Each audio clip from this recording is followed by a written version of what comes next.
uh, um,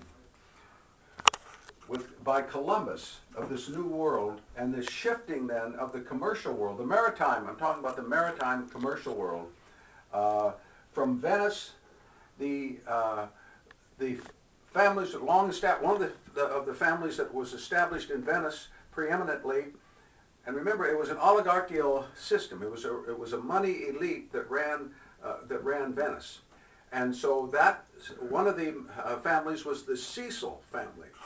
And that Cecil family then, along with others, ultimately then moved to Amsterdam. Was a thriving commercial center. All along here, the Hamburg, Amsterdam, along the north of France, along the English Channel. But because they were Amsterdam, they were land connected. They were constantly being invaded by one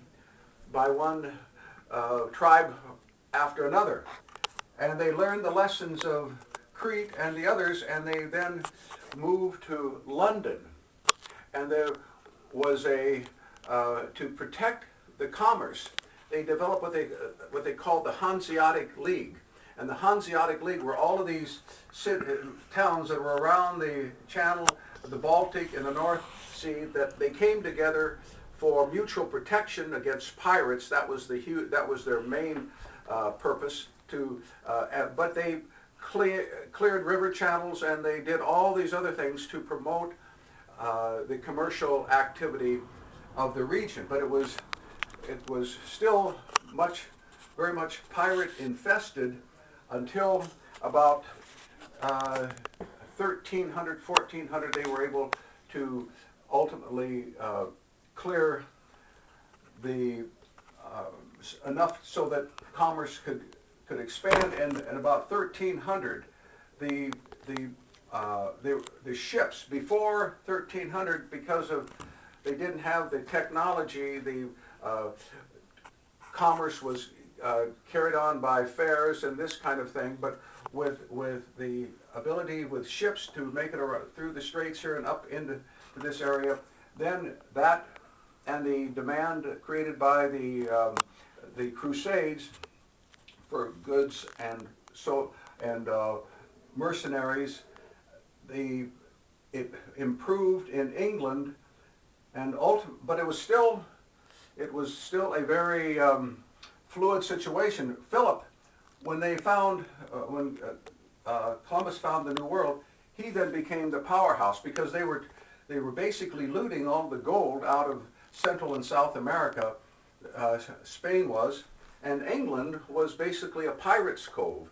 They would lay in wait for those ships when they would be brought in, and when they would Hawkins and Drake, who were two of the early British admirals. I say the British Empire, the maritime empire, I say, was hatched in a pirate's cove.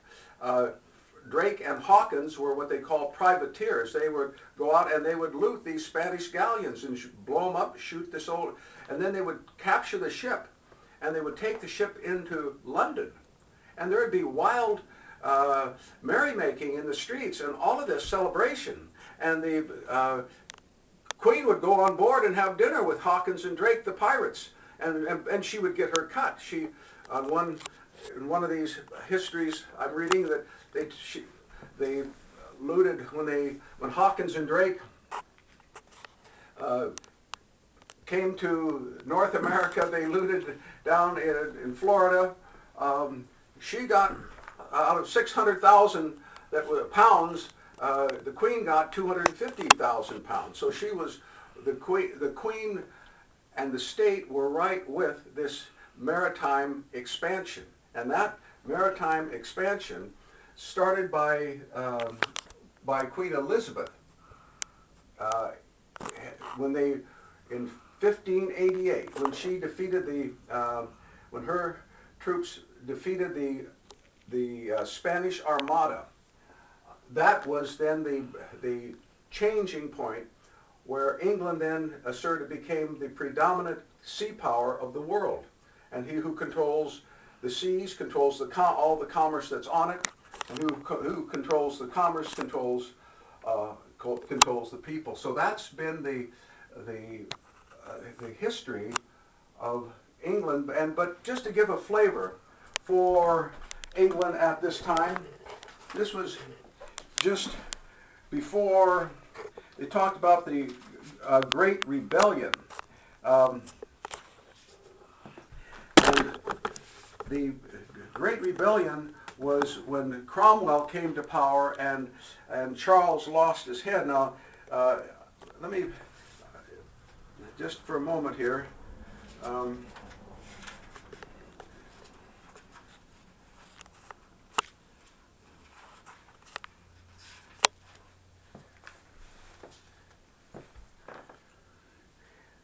so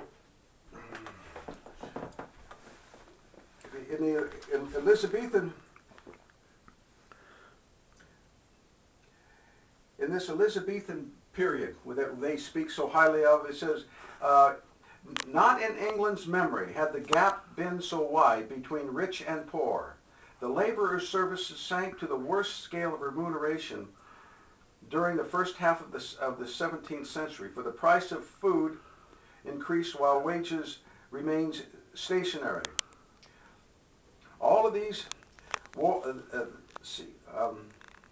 unemployment was so great in 1634 that Charles compelled the demolition of a newly erected mechanical sawmill because it threw so many sawyers out of work. War with France raised taxes. War in France disrupted the export of trade. Bad harvests inflated prices to the verge of starvation. The swelling economy burst in depression, 1621 to 1638. All these factors collaborated with religious strife to drive many English families to America and to plunge England into a civil war that changed the face and dynasty of the nation and of the world. So this is where the Puritan movement, during Elizabeth's reign, the oppression and this war that broke out, and the war that broke out in England, this Great Revolution, in 1625, that culminated with Cromwell coming to power in 1650, was a fight between the landed aristocracy of England that had been there since William the Conqueror, the Normans. And just briefly, William the Conqueror, when in 1100, when he conquered England, he was in exchange for him being given transport he was from Normandy here. He gave to the bankers the control of London. So London is under a bank charter. It's not under the control of the king. London is much like the Vatican is. It has its own governing body. So it's like an independent state. So that occurred in 1100. By 1620, then this new commercial group that was taking over London. London was about 300,000, they said at the time. England was 5 million people. London basically financed Cromwell, who against the dukes and all the landed aristocracy. It was the merchants the merchants, the bourgeoisie, bankers, and manufacturers and lawyers who basically took over London because it controlled the banking. All of the commercial activity was in London. So that split ultimately, that division ultimately developed into what they call the Great Rebellion that Cromwell led, and that Charles I lost his head for resisting that change. But then Cromwell was from about 1650 and then on up until Charles II came back, but then they went into around 1690. The Bank of England was set up, and the Bank of England then became, as it is today, it has become the supreme commercial power of the world, and that's what that controls all of Western Europe.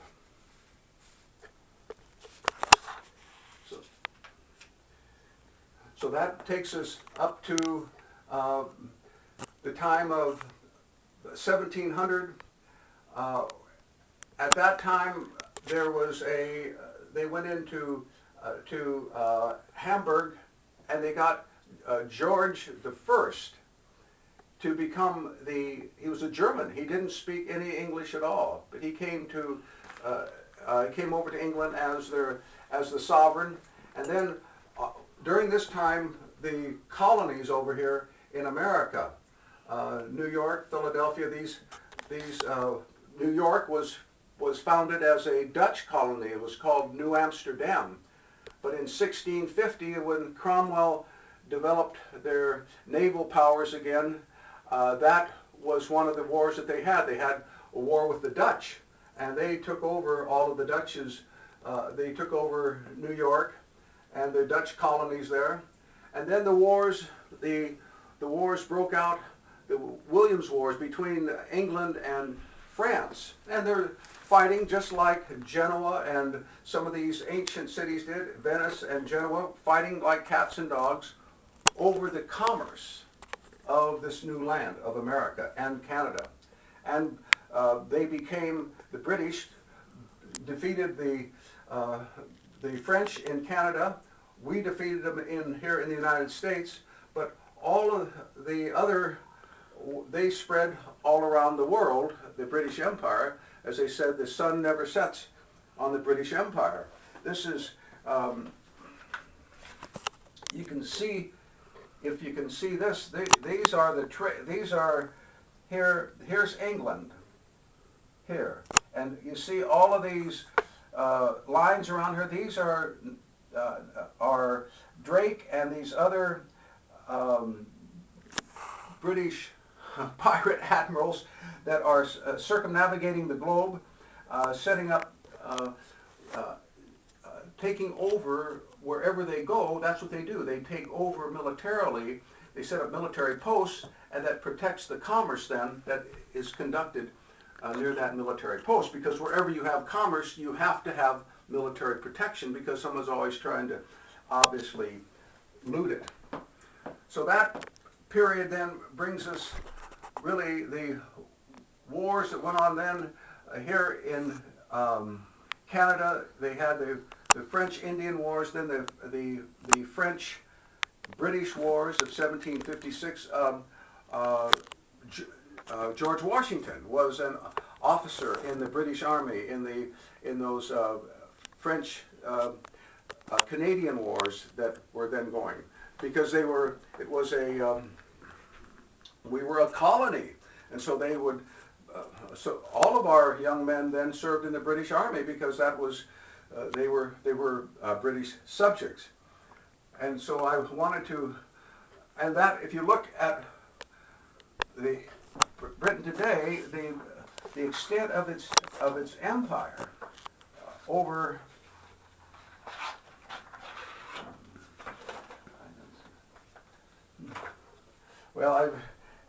it is enormous. The British influence in India, they took over India in 1750, about the same time they were taking over Canada, into China, Indochina, Ceylon, Australia, all of these areas, so many of them here in the Caribbean, so many of them are British protectorates and that.